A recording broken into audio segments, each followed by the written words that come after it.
Welcome to the Legends of Boxing Show on the Grueling Truth Sports Network. The Legends of Boxing Show is brought to you by the Retired Boxers Foundation and MyBookie.ag.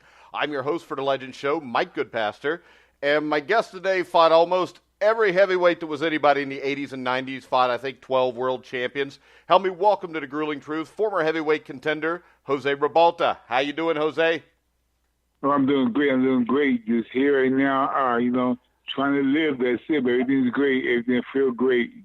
Great. Actually, today we interviewed one of your old, rivals. We had Larry Holmes on the show earlier today.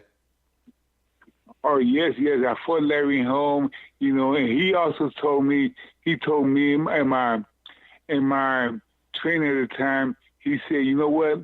He told my trainer, you know what? I ain't never hit nobody as hard as I hit Ribalta.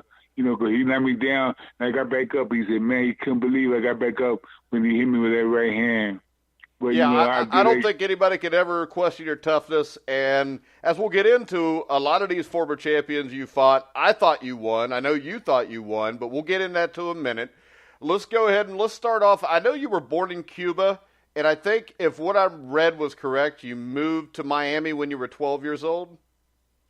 I moved to Miami when I was 9 years old. First, when I left Cuba, when me and my family left Cuba. We moved to Washington, D.C. for about 4 or 5 years. We lived there. And from there, we came to Miami. I came to Miami when I was about 10 years old. All right. And what got you into boxing? Excuse me? What got you into boxing? What got you started? What got me into boxing was one time, one of my older brothers, he went to the gym. He used to go to the gym every day, right? And I didn't know he was going to the gym. He was going to the park, right? And then one day I happened to follow him. And he did not know I was following him. So then what happened was I realized that he was going to the boxing gym. I said, wow, it's a boxing gym. And then what happened, I said, you know what? I want to box too. And then one day I snuck to the gym by myself. The other coaches, they asked me was my brother also a boxer? I said, yes, he comes here. And then they liked the way I was moving also, but also what gave me more encouragement also was that me and my older brother found out that Teofilo Stevenson, my brother had fought Teofilo Stevenson 3 times. My oldest brother, we didn't know he was a boxer in Cuba, but he was ranked number 3 in Cuba. It was Teofilo Stevenson, Milian, and then Jose Ribalta, my brother, my oldest brother. Because we all had the same name, but we had different middle names. So then that's what took place there. So that also encouraged me to want to be a boxer too, knowing that my brother fought Teofilo Stevenson 3 times. 3 time or 2 time Olympic gold medalist, That also gave me great encouragement to become a boxer also. Yeah, and I think weren't your first trainers Eddie Ludlow and Bobby Allen, and they trained you, and you want to talk a little bit about the effect that they had on you? Well, Bobby Allen, and Eddie Ludlow, they were good trainers, I really started boxing with them, I was 12, 13 years old, right?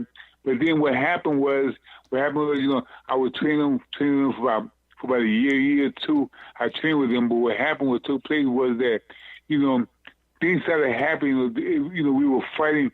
I was being overmatched. You know what I'm saying? Other of my friends were being overmatched and everything. They try the same, try to do things like that with me too. You take me to the amateur shows. So I say, oh my God, Jose, we just want you to fight this guy here. Jose, this guy was pretty much kind of heavier than me and was older than me. I said, so then what happened was I chose to leave that gym. So then we all chose to leave the gym, because some of us were being overmatched, so we chose to leave the gym. That was took place. But Bobby Allen is a great trainer, so was Eddie Ludlow, But it's just that, the pressure that they had, and matching us up, because we were getting matched up by guys that were older than us and heavier than us, But I guess at the time, they just wanted to make the boxing show, have a boxing show, and that's what took place there. So then a lot of us just took off and went to another gym. Yeah. Now I also read that you were a really good football player in high school. Yeah, really well. I had a guy from University of Miami, Williams. He was looking at me, you know, and also Purdue. Purdue was also, you know, looking at me also. But what happened was that one day, you know, in school during football practice, you know, the coach pushed me. You know, he pushed me. So then what happened, I got kind of upset, you know, because I was running to the huddle. So then all of a sudden, two guys went before me. They ran, and then I was the third one. Next, you know, he pushed me. I said, you know why he pushed me? And I said to myself, why did he push me? And then what I did, I pushed him back, you know, and knocked him down on his butt, you know. And then the next day, the coach told me, listen, you know, we can't have this, you know. You know, we're going to throw out the team, you know. That was the head coach said. You know, his name was Coach Caldwell. You know, so that way he told me. I said, okay, no problem. You know, and then I was choosing to go to Miami High. Because they wanted me also. They wanted me to go play football for them. But then what happened was this other basketball coach, Coach Caldwell. I'm sorry, his name was Coach Caldwell. What he said was, he said, Ribalta, why don't you just stay at Jackson, you know, just continue your boxing, you know, continue going to school. You're doing pretty good. We like it here at Miami Jackson Senior High School. We like it here. So then I said, okay, no problem. Okay, then I just chose to stay there at Jackson High School, and then I went ahead and went to play continue my boxing career in boxing. And then that's when I went ahead and started boxing. I went ahead and I went to the National Golden Glove, and I placed in the semifinals as a light heavyweight, and from there on, the following year I turned pro. Yeah, so what fed into your decision to turn pro? Was it just you wanted money, or you thought your style was more conducive to being a professional than it was an amateur? Well, you know, a little both, you know, because I really needed money, you know, because I really wanted my family to do better, you know. My mother, you know, she was still alive at the time, you know, and I really felt to where, you know, I really felt good, you know, because I used to look at guys like Muhammad Ali, you know, they also inspired me a great deal. You know, so I said, you know, I really felt that I could deal with these guys, you know, because I even eventually sparred Muhammad Ali in 1984. After I fought Cecil Coffey to a draw, I came back like a month later. I sparred Muhammad Ali here at North Miami Beach Boys Club, North Miami Beach Gym. Yeah, and talk a little bit about that. I mean, that was 3 years after he retired, because I think he fought Trevor Berbick in November of 1981. I mean, what was it like to be in the ring with a man that's considered by most the greatest heavyweight of all time? Oh man, I was really, you know, I really felt good. You know, it was, to me, I really felt like, you know, I felt to where it was like an honor to me. You know, he really, you know, he was moving there, he was moving. You know, he was smiling at me. I smiled back at him. You know, I hit him with a shot. He hit me with 2 or 3 shots. I said, oh my God, you know, he's a little older too, you know, so you know, but he still had pretty good jab, pretty good speed in his jab, you know. So we went ahead, we sparred, you know, and then I couldn't believe it. And then I think he tried to do a shuffle on me. I said, oh my God, you know. And then I started laughing, you know. I started smiling a little bit. And then the other guy that was, you know, the coach, he smiled also. Angel Dundee was there too, and he smiled also too, Angel Dundee.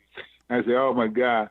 And then I tried to do the shuffle one time, and I almost tripped. You know, this was the third round, and then he did the shuffle twice. I'm sorry, he did it once. It's once. And I said, well, he did it the second round, and then I tried to do the third round, and I almost fell. But I said, oh my God, you know, and I felt bad. You know, I felt kind of bad. You know, but he was a great person, Muhammad Ali. I love him.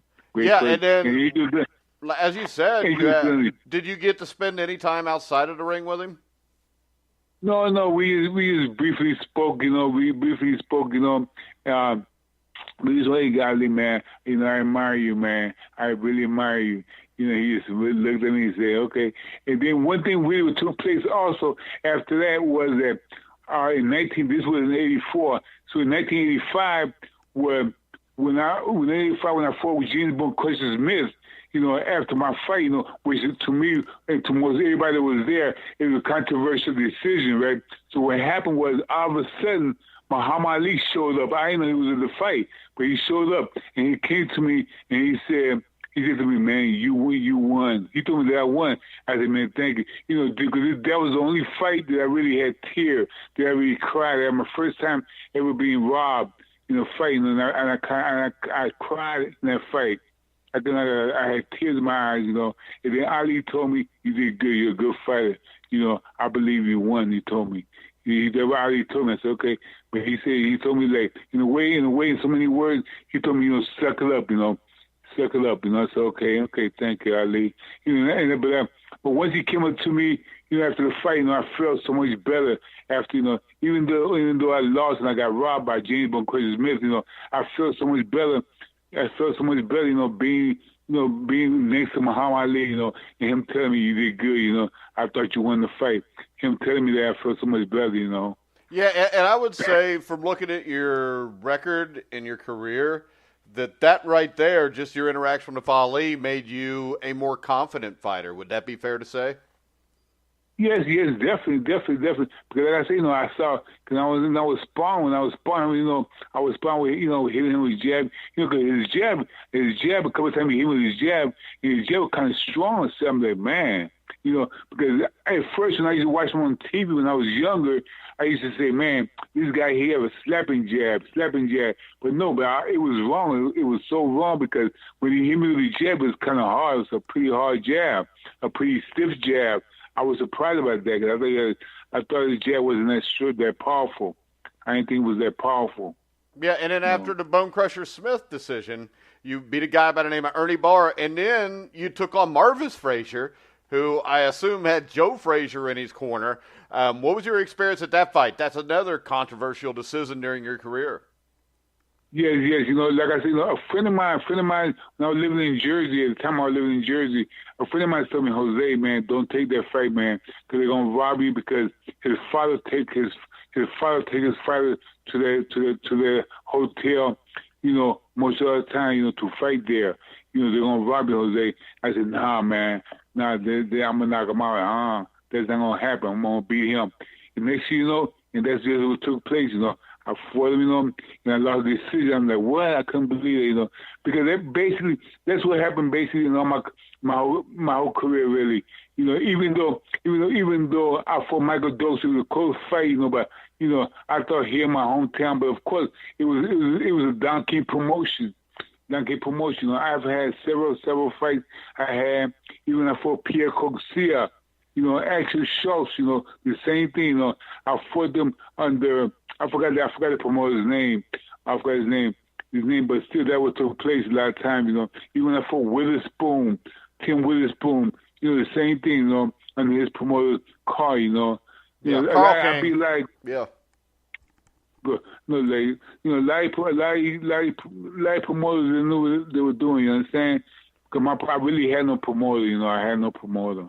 Yeah, and then next up, you get a shot at what's the biggest thing on the heavyweight horizon in years. Mike Tyson in August of '86. I think it's a few months before he beat Trevor Berbick for the WBC championship. Now, when the fight was signed, was it? I doubt with you that there was very much fear going into that fight. No, I really had no fear. I really had no fear. Because one thing I always, cause I got the experience from one of my brothers. Because one time when we used to live in Washington D.C., I like telling a story about Mattel. When we used to live in Washington D.C., right? There were kids in the school used to bother him, right?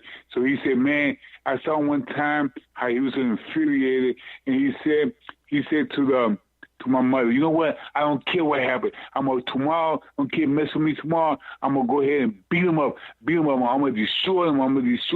And my mother said, no, be careful, be calm. And he was just infuriated. I said, wow, man.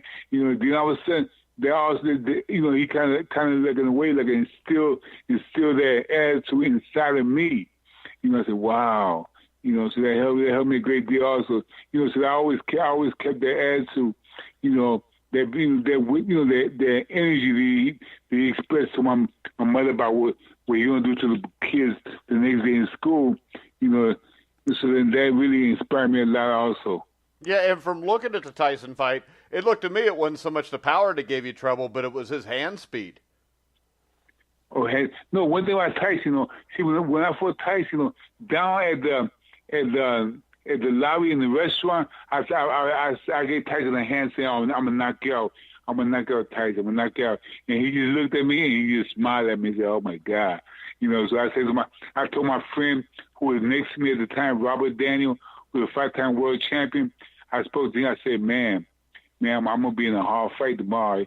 That's what I said to him. I told him, because Tyson, because he really didn't react to it. When I said I'm gonna knock him out, he really didn't react to it. He just smiled at me and said, "Oh my God, it's gonna be a hard fight." That basically what the way I felt. It's gonna be a hard fight. So then therefore I really knew.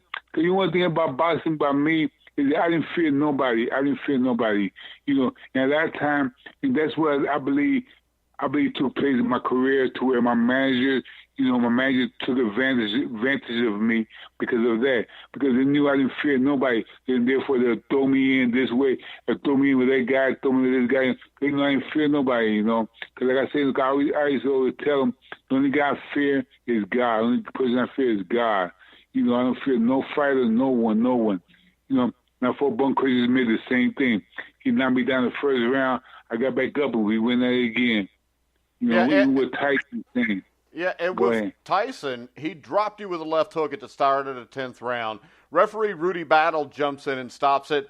I thought it was an early stoppage, and the thing about it is I think they were real interested in keeping Tyson's the knockout streak going, which I know James Quick Tillis and Mitch Blood Green had went the distance with him, and I think they were worried about maybe him losing a little bit of that aura before he fought for the title.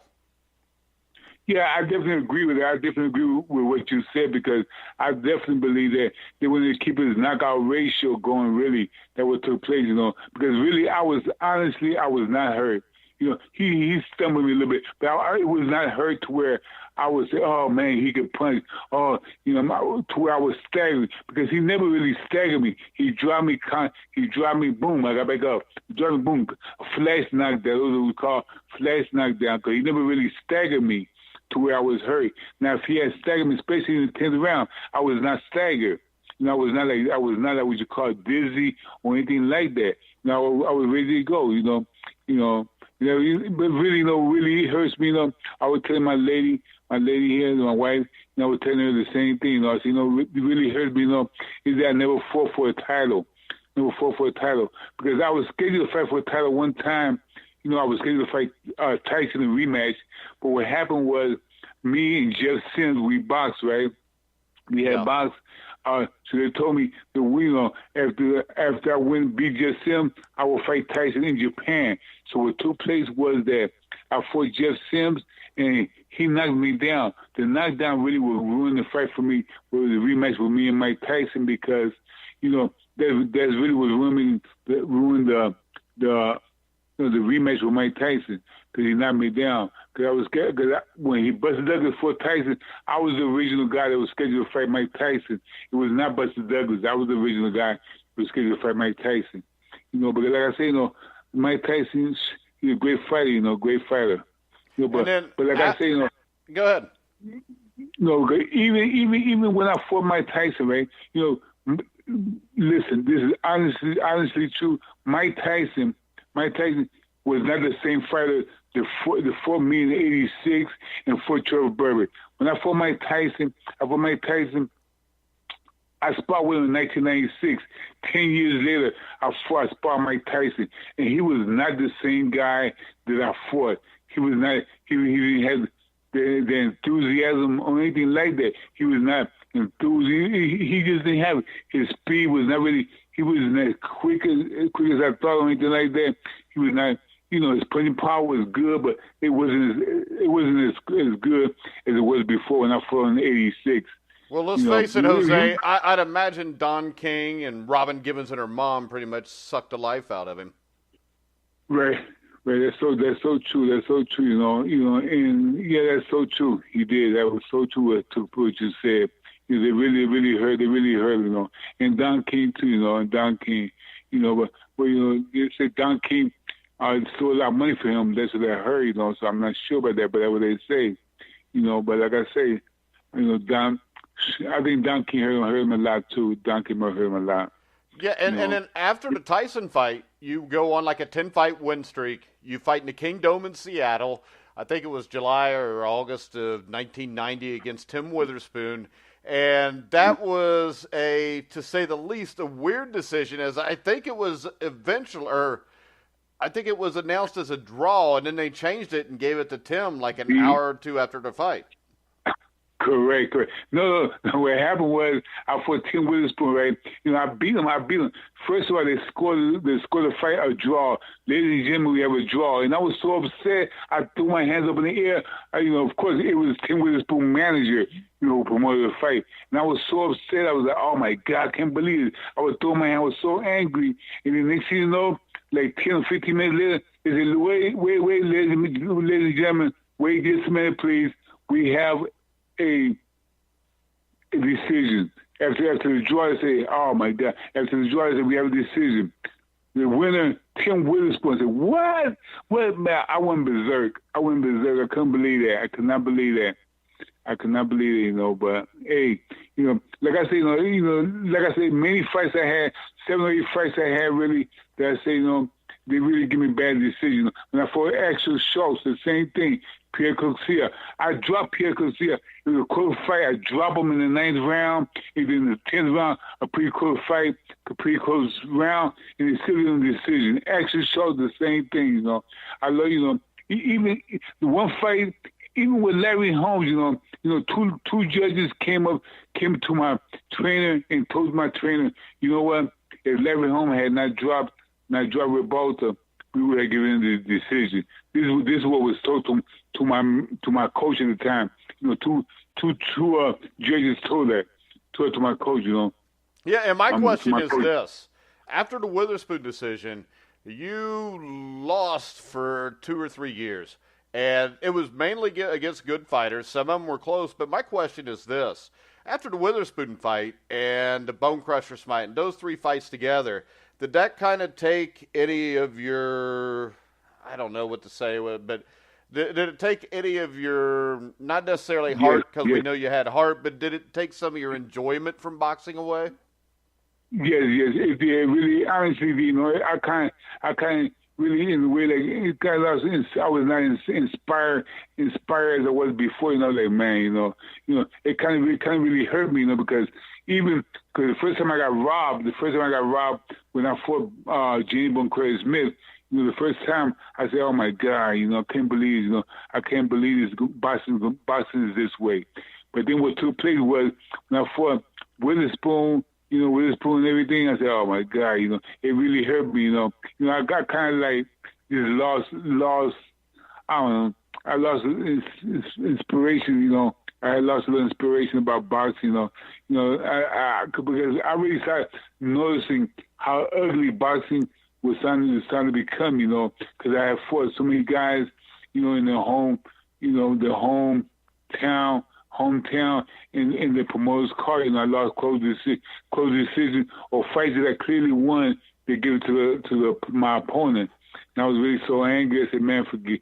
It was a point to where I started saying, man, forget boxing.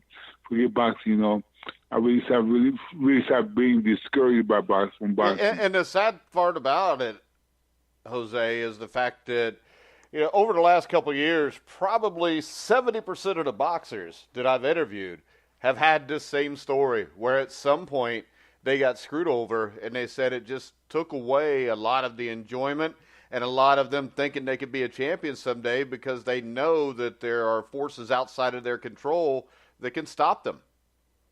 Right, that's so true. Because that's like I say, it's something that you train so hard for. You stop going, going to parties, you start hanging out with your friends and everything. You start doing a lot. You stop doing a lot of things. Going to parties, doing different things. Even though I'm a person that never drunk a beer, or I don't drink alcohol at all, or do any kind of cigarette or marijuana or anything like that. But see, I used to hang out with my friends. But like I say, it just. Things my friends say, let's go to the club, man. I said, man, I could have gone with him, but instead, I committed myself to boxing, and this is the result that I get now. Bad decision, something like this. It really takes a lot of enthusiasm from you, and that's what took place. Yeah, and another one would have been 1992. You fought Frank Bruno. I know he knocked you out, but my thoughts here are this. I mean, the fans in England are different than they are in the United States. What was your experience going to Wembley and fighting Frank Bruno like? Listen, you know what? When I fought Frank Bruno, I was boxing in the first round. I had Frank Bruno hit me with a jab. He threw a right hand, got no problem. Next, he hit me with a hard punch behind the head. And I told the referee hit me behind the head. The referee said, shut up, keep boxing. And then I was continuing again. And then he hit me again, cause it was the back of the head. And then, he does it again. And then I said, referee, he hit me behind the head. The referee told me, shut up, keep boxing. I'm like, okay, next he gave me the good right hand, the good right hand behind the head again. And that really would stop me. He hit me with a hard shot behind my head. I said, man, I couldn't believe that, And I just couldn't believe it, Boxing, is a great sport, but at the same time, it's an ugly sport. Because like I say, you have people in boxing that really, like for example, these judges today, how they sell themselves, under the table. Yeah. I know it has to take place. I'm pretty sure that's what's happening. They sell themselves under the table, because a person a boxer who gives up everything, to become champion, but say these guys, with the judging the fights, they just don't care. No sympathy for the individual who's boxing in the ring. No sympathy at all. Yeah, and as far as the judging. Like I said, I interviewed Larry Holmes today. He had the same, with these Spinks fights, and he had a few fights, and the Tyson fight, and the way that went, and the way they moved the fight up on him instead of giving him time to get ready. And you fought Larry Holmes in 1993. What was that experience like? Well, Larry Holmes, he's a good fighter. He's a good fighter, But like I say, one thing I say to myself is, man, I'm fighting Larry Holmes, okay, no problem, good, Like I say, the main thing about me is that, I didn't have no fear towards anybody. And like Larry Holmes told me, he told me, my trainer, he said, you know what, I ain't never hit nobody as hard as I hit him. That was he said to me, my trainer. And then I looked at my trainer, looked at him and said, what's wrong with him? Is he expect me to say, oh, you did, Larry Holmes, you did? I'm supposed to be happy about him saying that he hit me as hard as he can, hard as he can, I didn't show no reaction like a drop or anything like that. But he did knock me down. But like I said earlier, the two judges told my trainer that, if he had not knocked me down, they would have given me the decision, And that kind of hurt me too also, And like I say, Jeff Sims had pretty much, in a way, he broke this guy's rib with his name. Oh my God. Not Sharon Briggs, but Tyrell Biggs' ribs. I think he broke his ribs, right? And I fought him. He was a hard fight too, Jeff Sims, And that's a fight there that really hurt me, for my rematch with Mike Tyson. And the other thing is, you got to fight towards the end of your career against Vitaly Klitschko. So my question is this: you fought Mike Tyson. Does Vitaly Klitschko, is he in the same conversation with Tyson when you talk about great heavyweights? No. Honestly, no. Listen, when I fought the Vitaly Klitschko, no excuses at all. Let me listen. I fought the Vitaly Klitschko. I told the doctor, they saw I had a fever. And the promoter told me, oh no. I said, I was going to pull out. And they said, no, You can't pull out because we sold too many tickets. I said, man, I have a fever. I have a fever. He said, man, you can't pull out. We got sold too many tickets. So then what happened was they give me like, I think like $10,000 extra, which I really shouldn't have done that. Shouldn't have done that either way. Like I said, so it took place I fought with Tyson Fight with a fever. For Tyson Fight. And also another guy that I should have never fought, I really was I think I got paid $20 for that fight was against oh my God oh my God, I forgot his name. The guy at the end of your career? Yeah, my last fight. Oh, Razor Ruddock. Razor Ruddock. My last fight. Okay, first of all, I believe this guy. I'm gonna put his name out there because I should. His name was Mike Akery. Mike Akery set me up for that fight. Mike Akery had me to believe I was fighting some guy named Jones. Some guy was named Jones, right? I was fighting somebody named Jones. So then what took place like 17 hours before the fight. I heard rumors after that Razor Ruddock was getting ready for me for about a month and a half. He was getting ready to fight me. So then what happened was I didn't know that. I thought I was fighting some guy named Doug or Jones something. Okay, so look everybody, this is a good fight for you. So okay, no problem. I'll fight him, I'll fight him. And the next thing you know, Razor Ruddock shows up. I said, what?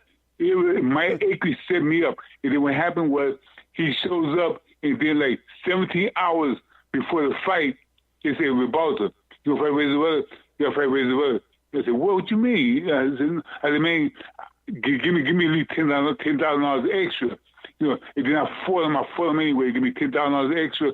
But I wish I asked for a lot more, because it was not right what they did. And then all of a sudden, after the fight, after he stopped me in the second round, after the fight, what happens then, my so-called so-called manager, is in Razor Ruddock's corner. In the Razor Ruddock's corner, so I'm like, what? I just really felt like, going to him and doing something to him, because I knew it was a setup.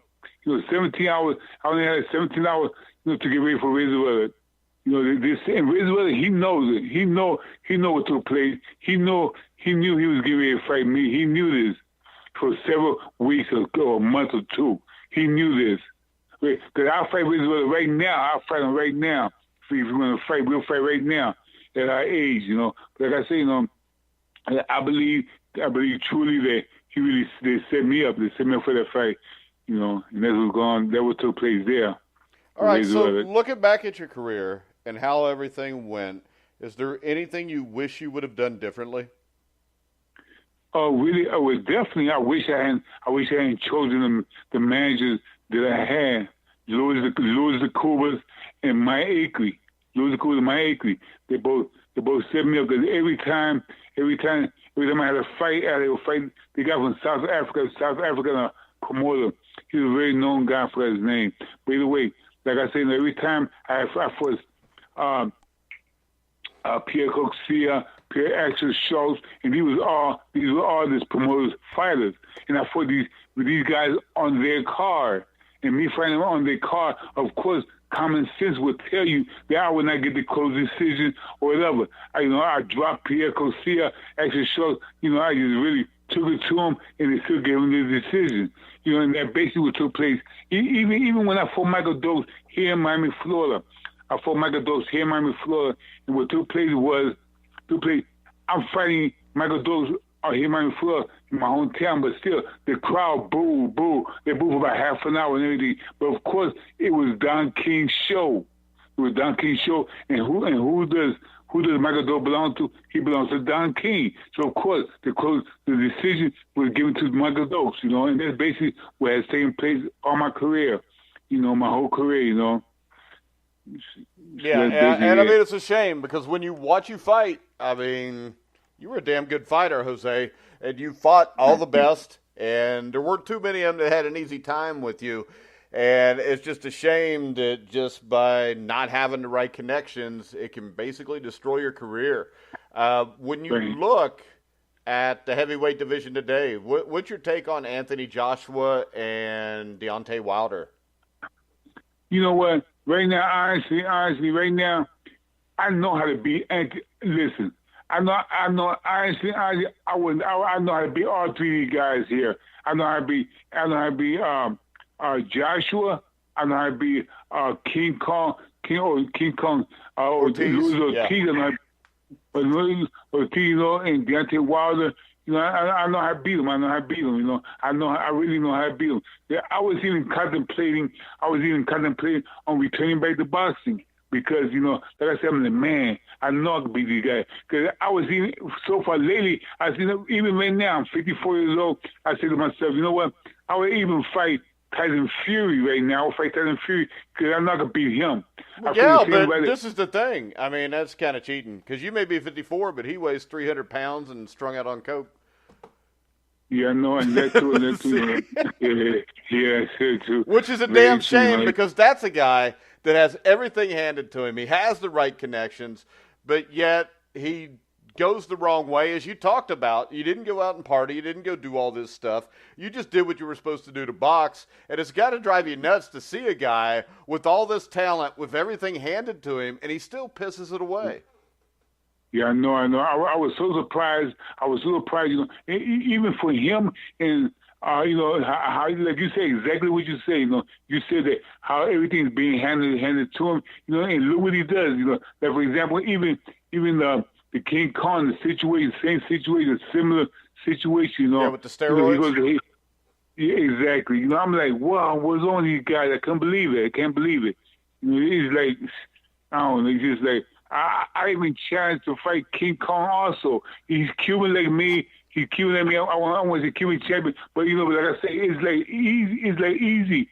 It's easy. I will fight. I'll fight either one of them. I would Deontay Wilder. I'll fight him also. Like I say, I lived a clean life my whole life. I never smoked, never did drugs, never drank or anything like that. Never had a beer before or anything like that. Never. You understand? Like I live a clean life. I stay in decent shape. And if I give me a fight, I fight. I will give me a fight. But I'm 55. But like I say, if I pass all the tests, I believe it can't stop me. So I don't know. So what occupies your time these days since you've been retired? No, right now I'm just basically spending time with my lady. She's my lady, and I'm opening a gym also here in my bag. Here in the gym, opening the gym also.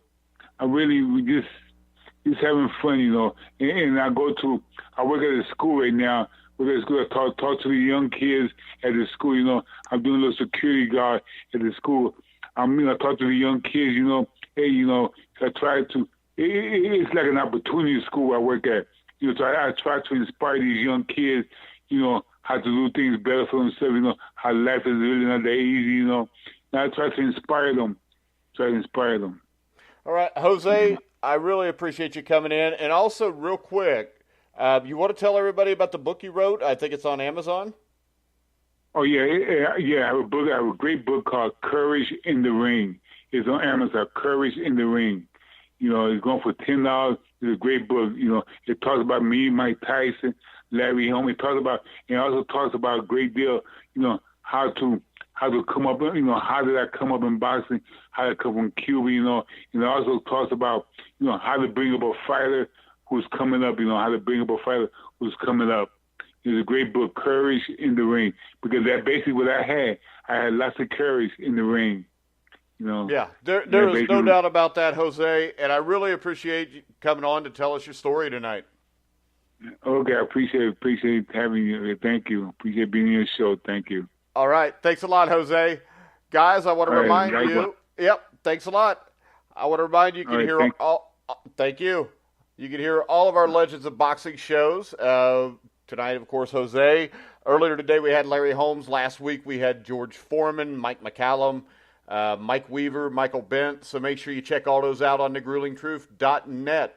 All of our shows can be heard on iHeartRadio, iTunes, TuneIn, Spreaker, Stitcher.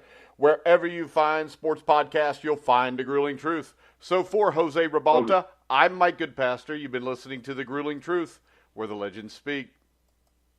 Okay.